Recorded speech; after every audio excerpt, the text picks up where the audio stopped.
Shabbat Shalom, hermanos y amigos. Laila Tov.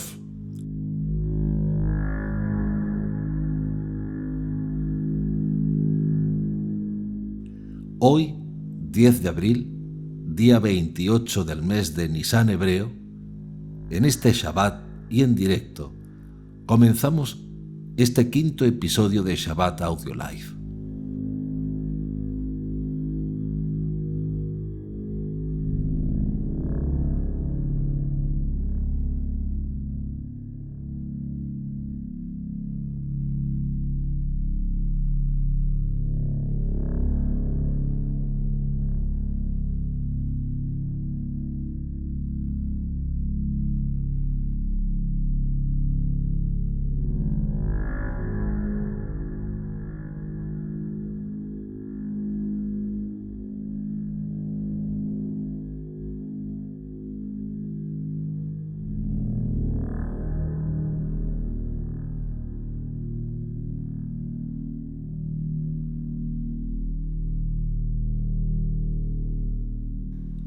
Como cada Shabbat, debemos dejar de un lado al mundo.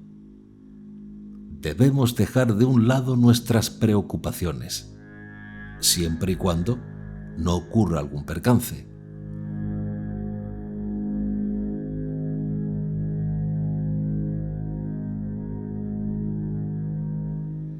El Shabbat es un día de reposo, de descanso, destinado exclusivamente para estar rodeado de la familia, los amigos, y también es un día para recordar que todos somos iguales ante Hashem. Y por supuesto, es un día para estudiar Torah.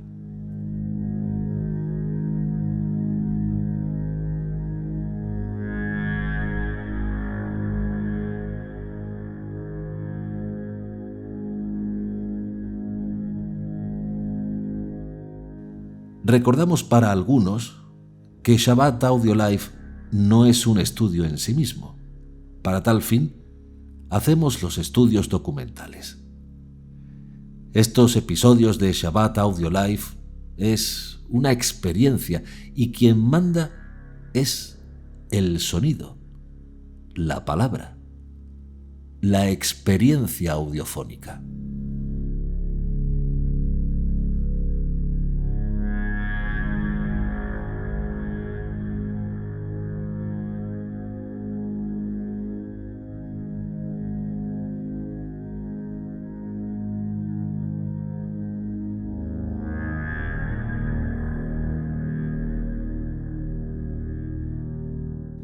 Puede que en Shabbat Audio Live se pueda aprender algo nuevo, como cuando rebosa agua de un vaso. Pero el objetivo, más que otro, es hacernos preguntas y a veces contestarlas.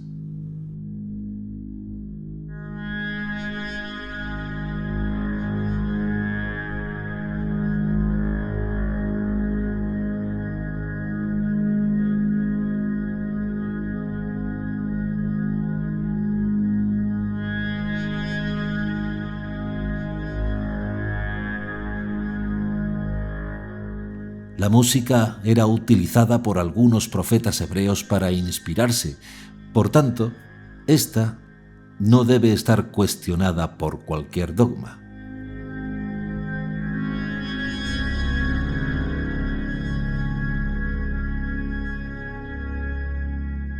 En Shabbat Audio Live, la música es un vehículo que nos transporta hacia la reflexión. Nos gustaría poder usar otras canciones o autores, pero el tema de derechos de autor y el sistema de YouTube nos tiene limitados. No obstante, todas las canciones que usamos en Steadicam Line o bien tenemos permiso expreso de autor o pagamos por el uso de las mismas. Por ese y otros gastos necesitamos el sistema de ayuda de miembros del canal, porque vuestra ayuda es muy importante para costear los estudios y todo el costo de producción. Damos las gracias a los que deciden ayudarnos haciéndose miembros o haciendo una donación a través de PayPal. Si desean darnos una tzedaká, como hacerse miembros y adelantarse un año en el estudio, pueden hacerlo a través de los enlaces que publicamos en las descripciones de los vídeos.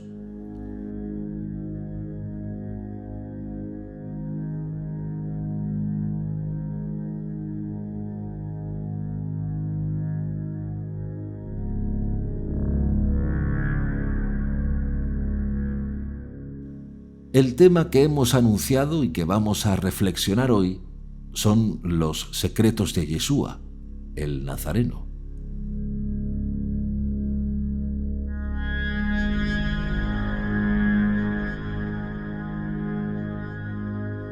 Tal vez debería comenzar diciendo que los nazarenos eran aquellas personas, hombres y mujeres, que hacían voto de castidad por un tiempo determinado, el voto del nazareato. No se cortaban los cabellos, no bebían vino y solían vestir con vestiduras blancas. Y que en un momento determinado, según narran los evangelios, inclusive Pablo y algunos de sus discípulos son llamados los nazarenos. Por tanto, no hay que confundir Nazareno con la localidad de Nazaret.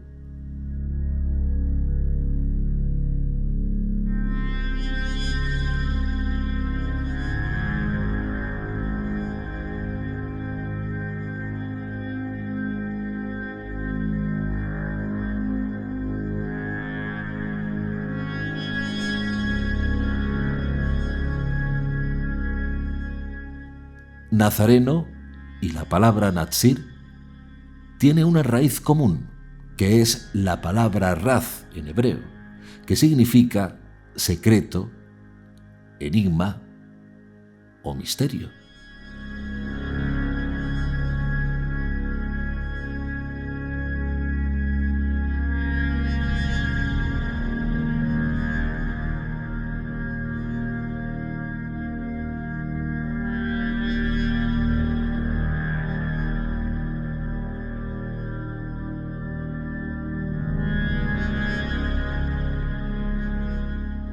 Por lo tanto, hay un Yeshua secreto, un Yeshua que dio lugar a diversas interpretaciones, un Yeshua interpretado de muchas formas y de ahí el número de evangelios.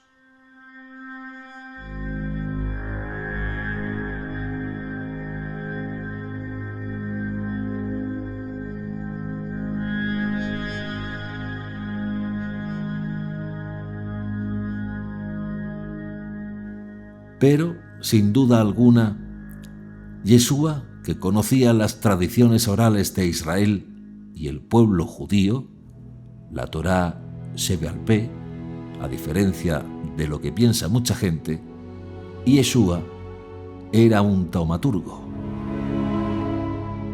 Él tenía la capacidad de realizar prodigios, fenómenos considerados sobrenaturales o más allá de las capacidades humanas.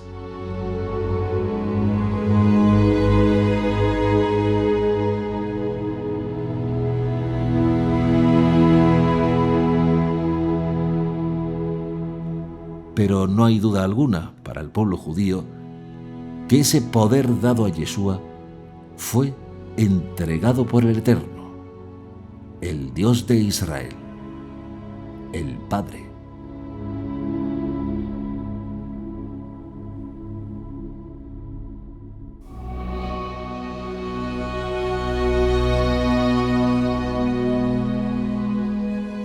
Y no deben olvidar que aunque Yeshua logró tener una conexión con Dios como nunca antes nadie tuvo, no fue el único en el seno de Israel, su pueblo, ni el último de los hombres en experimentar la filiación sagrada con Dios.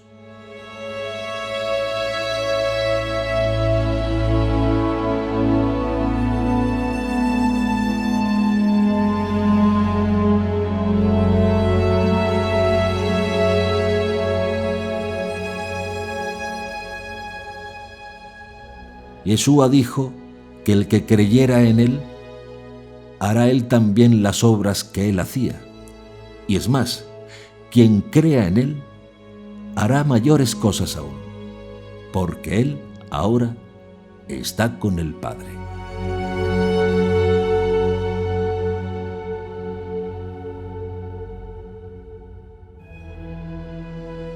Y esta idea no es mía.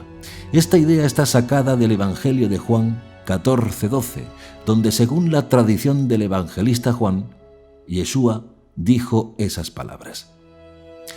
Por tanto, estamos llamados a hacer mayores cosas que las que él hizo.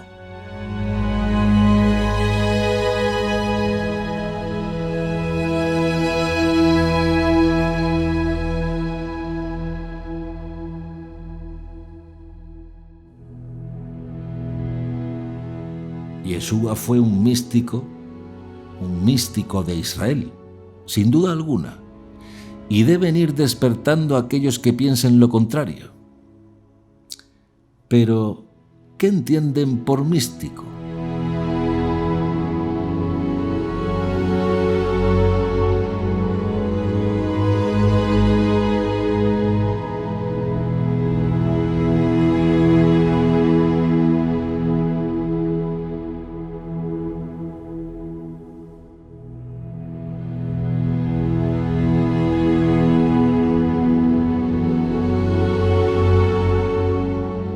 Evidentemente, la comprensión individual no exime del error. Es curioso. Por un lado, los más fervientes defensores de la fe, de un Cristo, de un Jesús o inclusive de un Yeshua totalmente divinizado, al mismo nivel que Dios, defienden la idea y creen fervientemente en esos milagros y portentos de Yeshua. Y no me malentiendan, no estoy negando los portentos o milagros de Yeshua. Lo que estoy diciendo es que creen o creemos en esos portentos o milagros de sanaciones, pero al mismo tiempo no llegan a una conclusión clara y directa.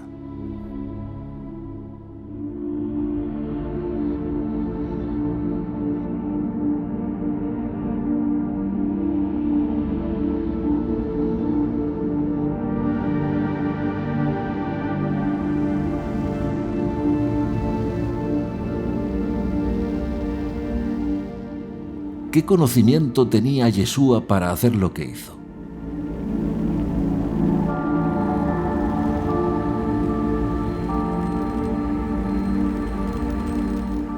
Claro, muchos piensan que Yeshua tenía el conocimiento porque Yeshua es el Dios creador encarnado en un hombre. Pero no hablamos de esa interpretación helenística de Yeshua, sino del Yeshua real, partiendo de un núcleo históricamente cierto, como venimos argumentando en las series documentales desde un comienzo.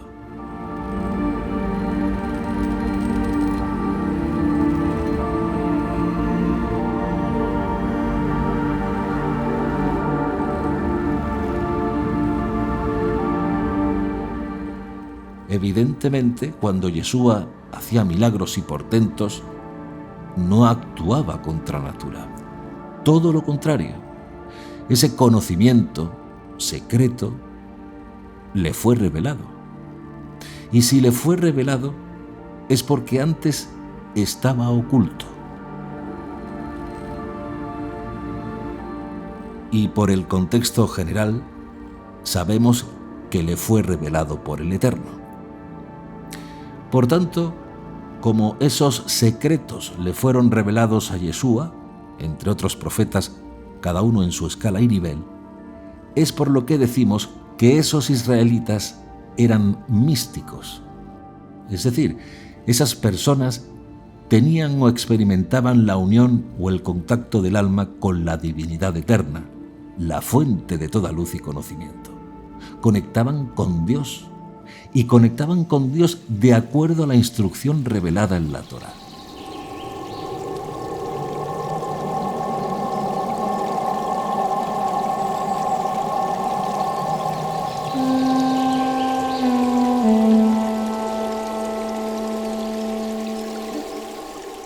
Aquellos que nos hayan seguido, visto o estudiado todo el material desde un principio, nos habrán escuchado alguna vez en Steadicam Line hablar sobre el conocimiento de la Torá comparándola con una cebolla. El que no sabe nada de la Torá y llega a la Torá por primera vez, ve la primera capa de la cebolla. Pero cada vez que se estudia la Torá, debemos ir quitando capas de la cebolla, para que de este modo, cada vez que estudiemos un pasaje, podamos tener diferentes modos interpretativos del mismo texto.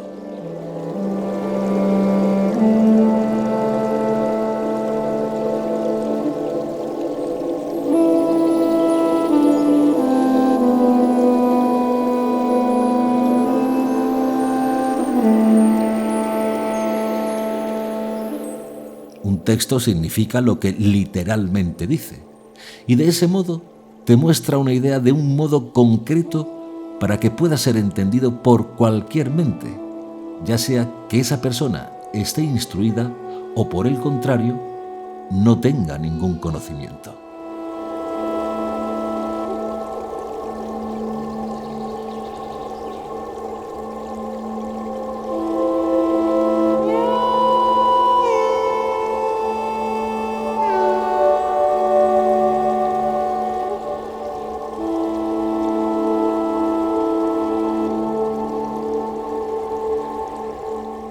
Pero ese mismo relato, con las mismas palabras, transmite una verdad oculta bajo la literalidad del texto.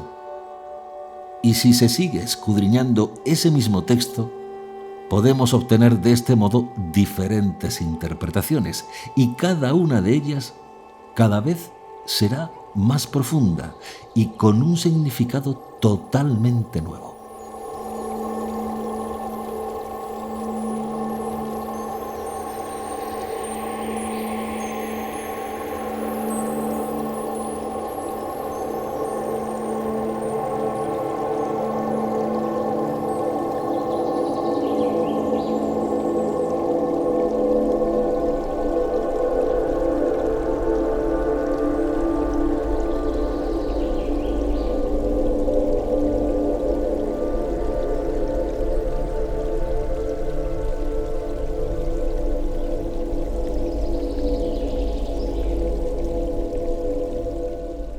Y por eso dije que la Torá es como una cebolla.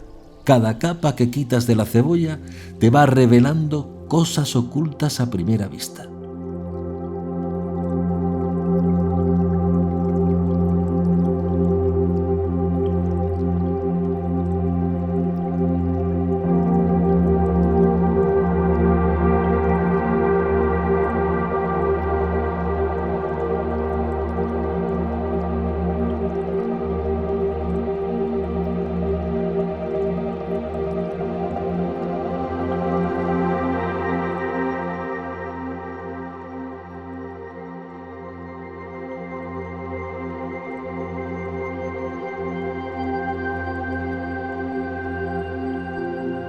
Y este modo de pensamiento es el modo de pensar judío.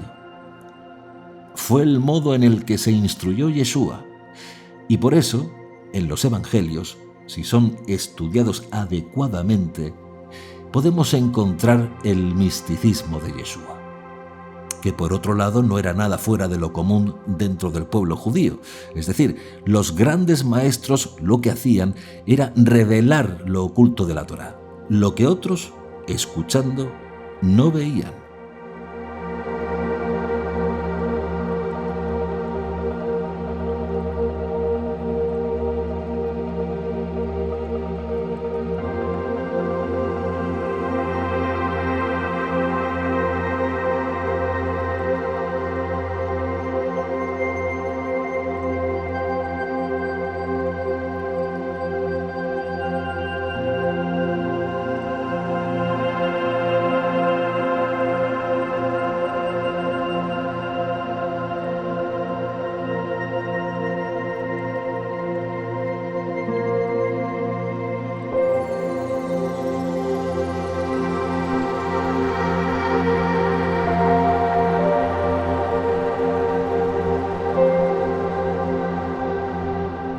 Yeshua revelaba los secretos de Dios, poniendo velos para que no ciegue la luz, poniendo capas a la cebolla.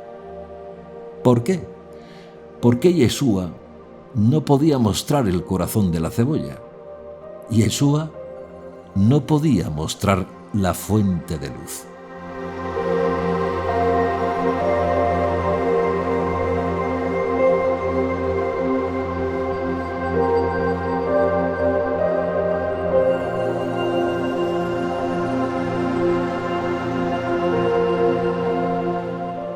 Un sabio o un maestro no puede enseñar a su alumno todo su conocimiento en un minuto, ni darle una pastilla para que comprenda todos los secretos. Dios no creó el mundo así. El despertar del hombre, Adán, el rojizo, hizo que emprendiéramos el camino del conocimiento a través de la experiencia.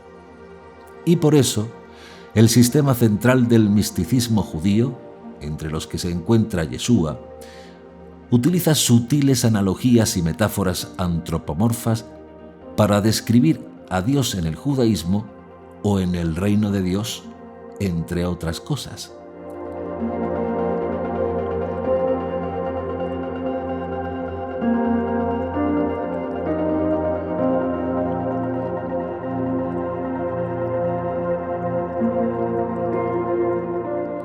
Y esa transmisión de conocimiento ininterrumpido entre maestros judíos en el pueblo de Israel se remonta desde mucho antes del nacimiento de Yeshua.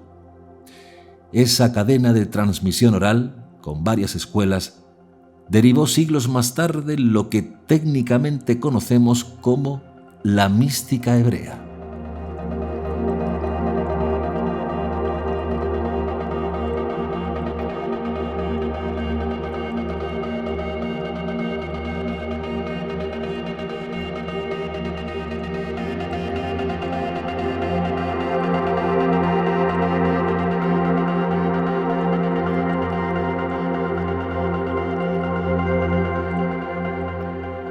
Esos conocimientos revelados, solo entre maestro y sus más allegados alumnos, derivó siglos más tarde en una ampliación y diferentes modos de interpretar esos conocimientos. Por tanto, no todo el misticismo que hoy en día tenemos en libros, vídeos y conferencias es correcto.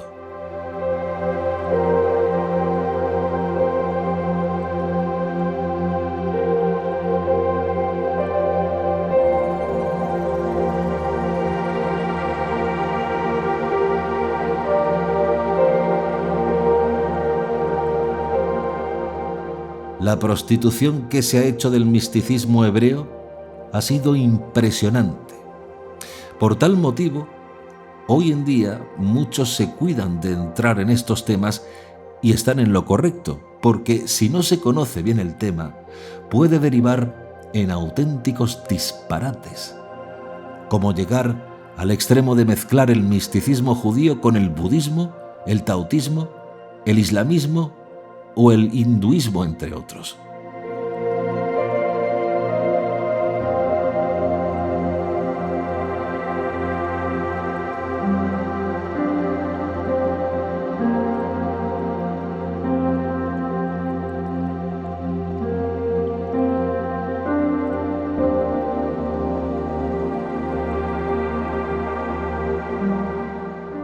El misticismo hebreo judío en el siglo I era otra cosa totalmente diferente.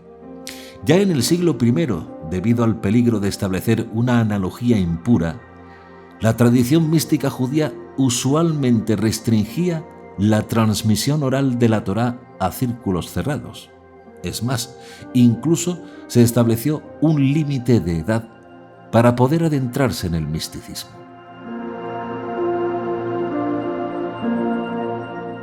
Y de ahí, probablemente, esa famosa cita que dijeron a Yeshua: ¿aún no tienes 50 años y ya has visto a Abraham?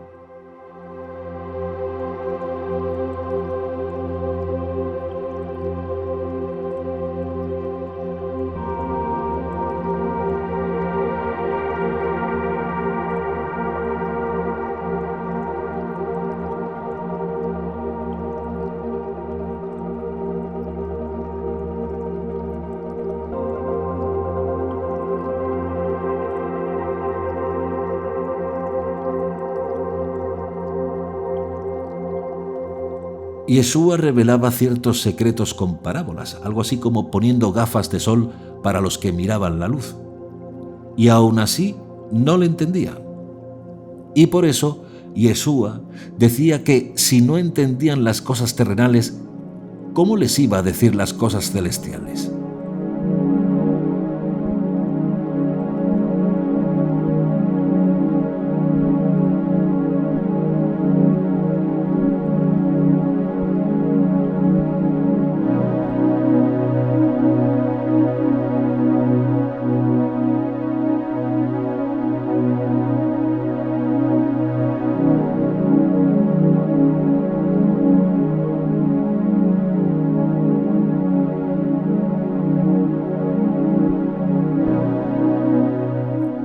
Si les estoy revelando secretos de Dios con ejemplos mundanos para que puedan entender y no me creen, ¿cómo les voy a revelar los grandes secretos de Dios sin filtros?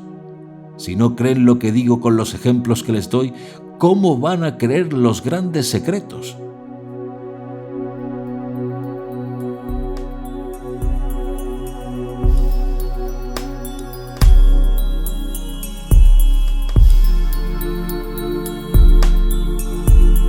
El Evangelio de Juan, místico por excelencia, nos da muchos indicios.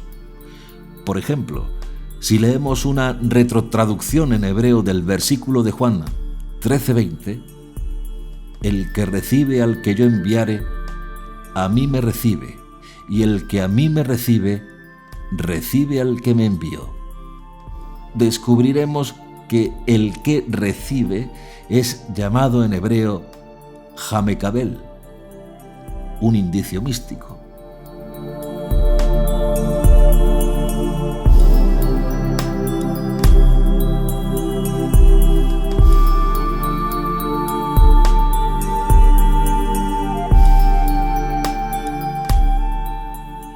Yeshua acostumbraba a enseñar los secretos de la Torá, los secretos de Dios a sus discípulos. Y testimonio o prueba de esto lo tenemos cuando Yeshua decía a sus estudiantes: lo que yo os digo en la oscuridad, decidlo vosotros a plena luz, y lo que escucháis en secreto, pregonadlo desde las terrazas.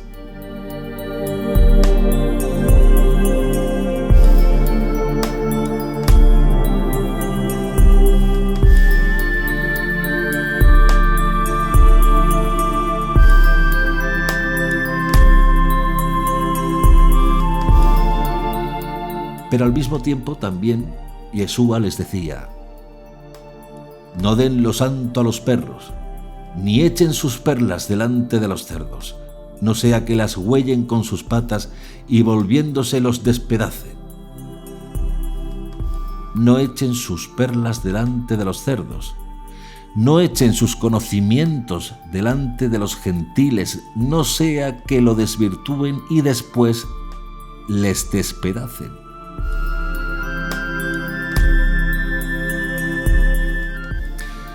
Pero grande es Hashem, que hablando muchos no entienden y otros sobreentienden.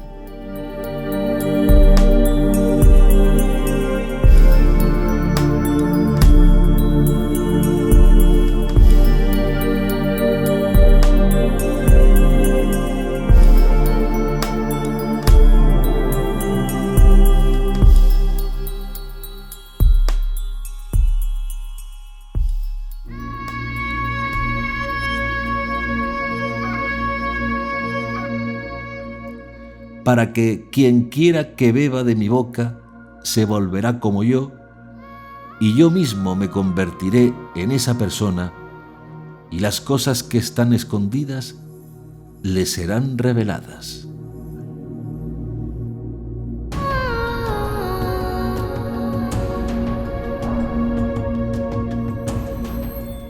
El Apocalipsis, que en griego significa revelación, y por lo tanto volver a velar, alude por mediación de la primera y última letra del alfabeto griego a un misterio que es, sin ninguna duda, hebreo.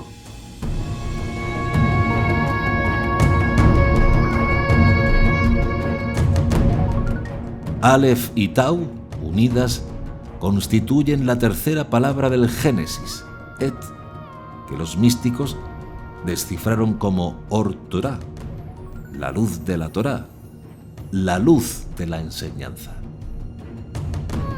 Porque sin luz está la oscuridad. Sin sanación está la enfermedad. Sin Torá, sin enseñanza, está el padecimiento.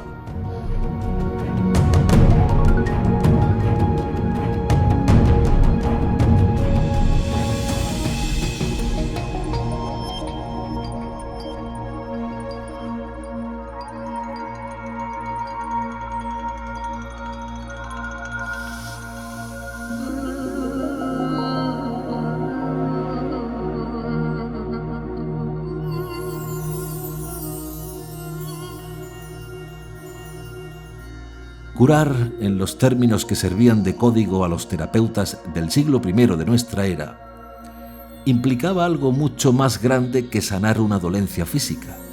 Se trataba ante todo de una reintegración en el plano de lo metafísico. Cuanto más lejos del principio estaba el alma de los hombres, más cerca de su fin se hallaba. Sanar una persona era solarizarla, revelarla con Dios. Convertir a esa persona en uno con Dios.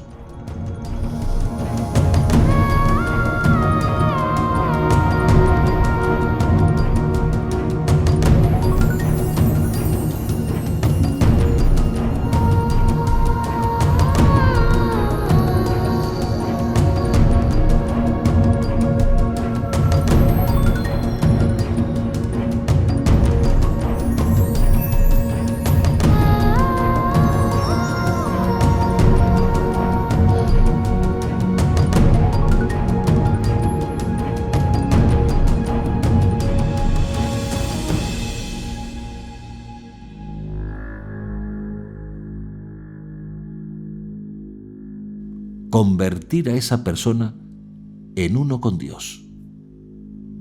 Pero, ¿cuál es ese principio y para qué buscarlo?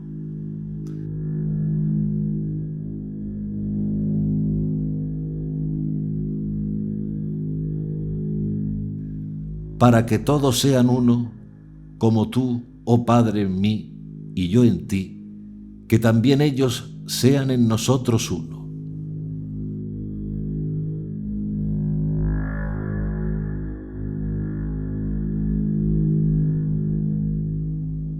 Ser uno con el uno presupone que toda separación es irreal, inexistente y vacua.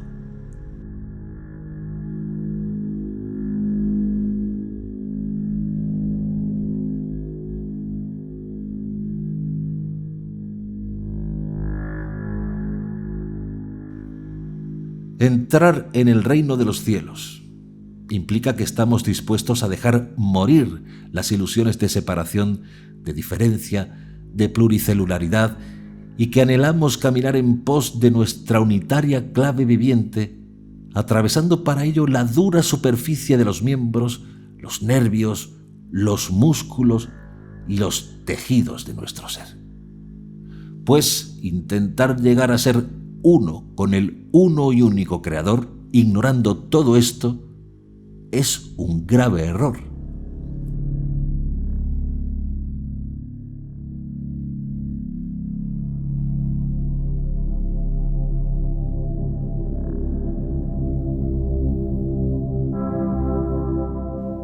El Nuevo Testamento está lleno de misticismo judío y aunque muchos lumbreras quieran negarlo, al final se encuentran intentando tapar el sol con un dedo.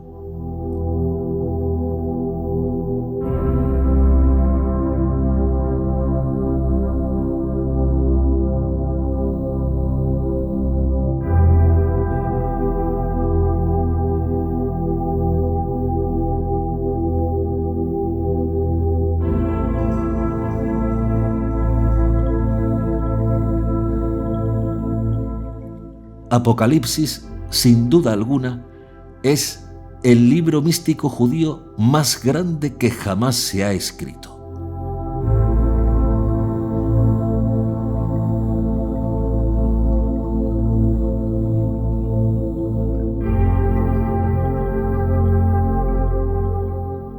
Hay un pasaje que me van a permitir que les lea.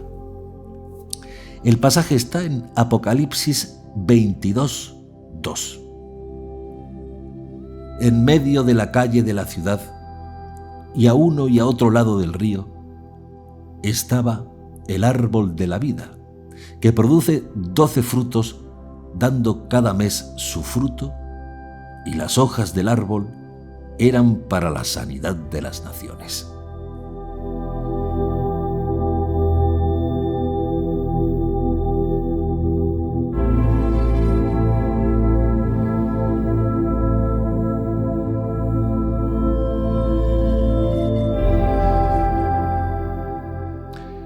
Si observan bien, en el Apocalipsis, en Maror Elohim, ya no está el árbol del bien y del mal, sino únicamente el árbol de la vida. Árbol cuyos 12 frutos son muchas cosas a la vez. Las tribus, los apóstoles, las horas y también la palabra hebrea vi, en mí, cuyo valor numérico es ese.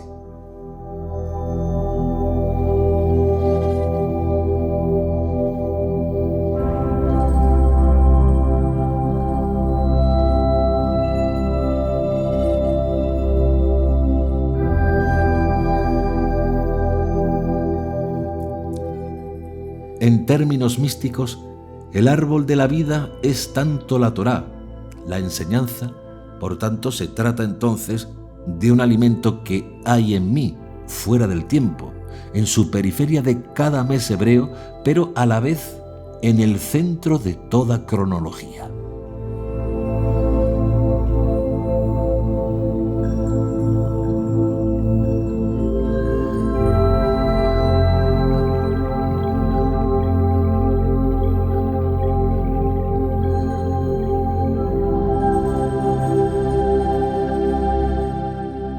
Pero para hallar el árbol de la vida, tenemos que salir, abandonar nuestro ego y seguir los pasos de aquel que lo logró, Yeshua. Y tenemos que ir más allá de nosotros mismos.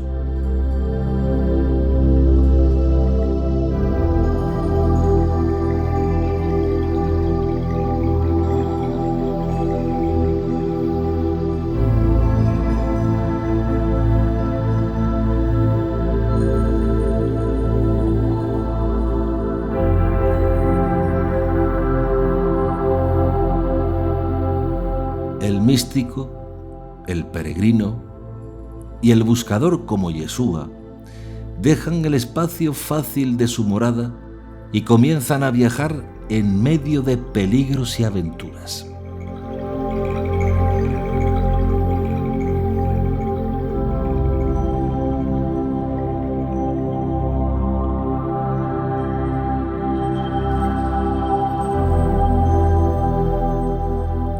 No se conforman con el sistema implantado por el hombre, sino por el reino de Dios.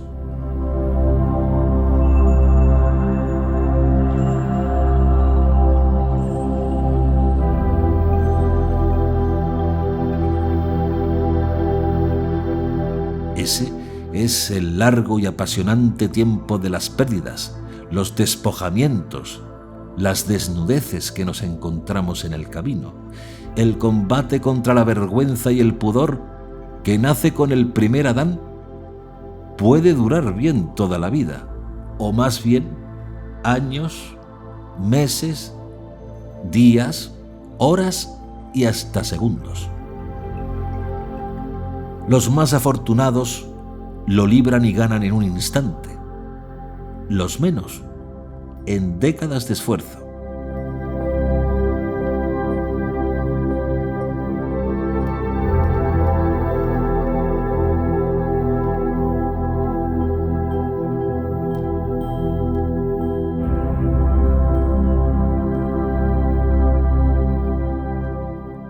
En el plano de lo manifestado, una vez salidos del útero de nuestra madre, nos rodean el caos, la vejez, la enfermedad y la muerte. Sin embargo, hay que esperarlas, aceptarlas y vivirlas, porque esas son las llaves que abren la única puerta de la casa de todos, el eterno Creador infinito. Desde las estrellas a las semillas, todo nace, crece, decrece y muere. Pero al mismo tiempo también nadie muere, decrece ni nace.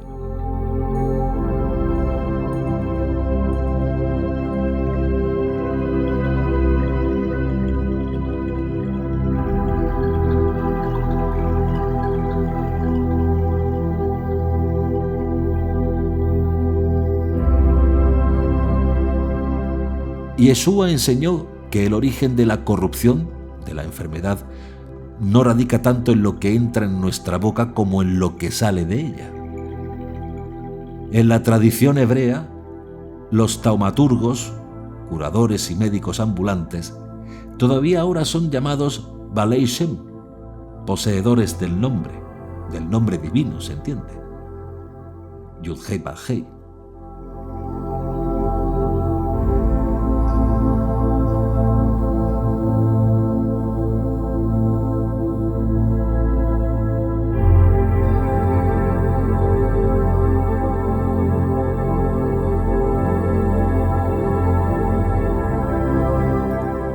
En la antigüedad, se sabía que toda terapia procede de arriba y que el sanador no es más que un vehículo, un puente entre la salud y la enfermedad.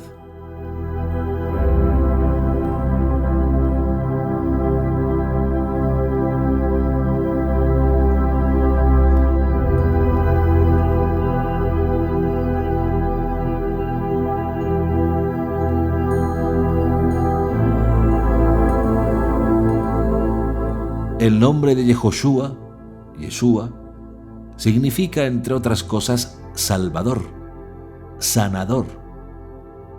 Hay salvación cuando hay peligro, curación cuando hay algo que curar. Pero salvar también quiere decir recorrer la distancia entre dos puntos, saltar, exceptuar y, por supuesto, devolver la salud. Es decir, restituir algo que se había perdido.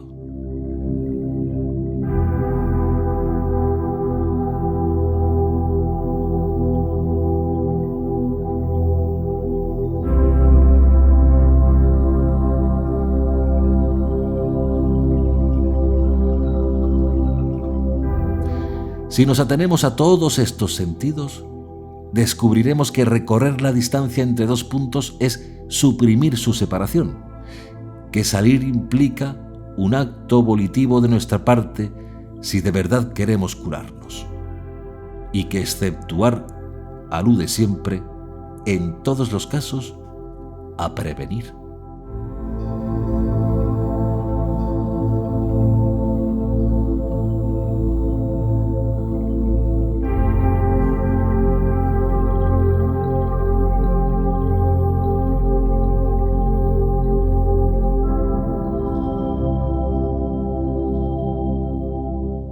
Y no es otro el objeto de la sabiduría, sino prevenir el error o, en su defecto, mitigar sus consecuencias.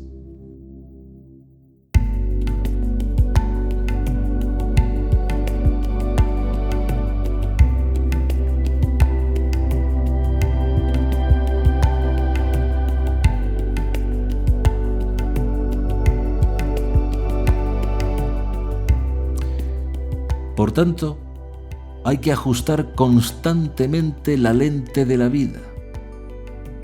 Y todas las fuentes bíblicas nos enseñan que si padecemos aflicciones mentales y físicas, es porque no alcanzamos el objetivo moral al que apuntamos.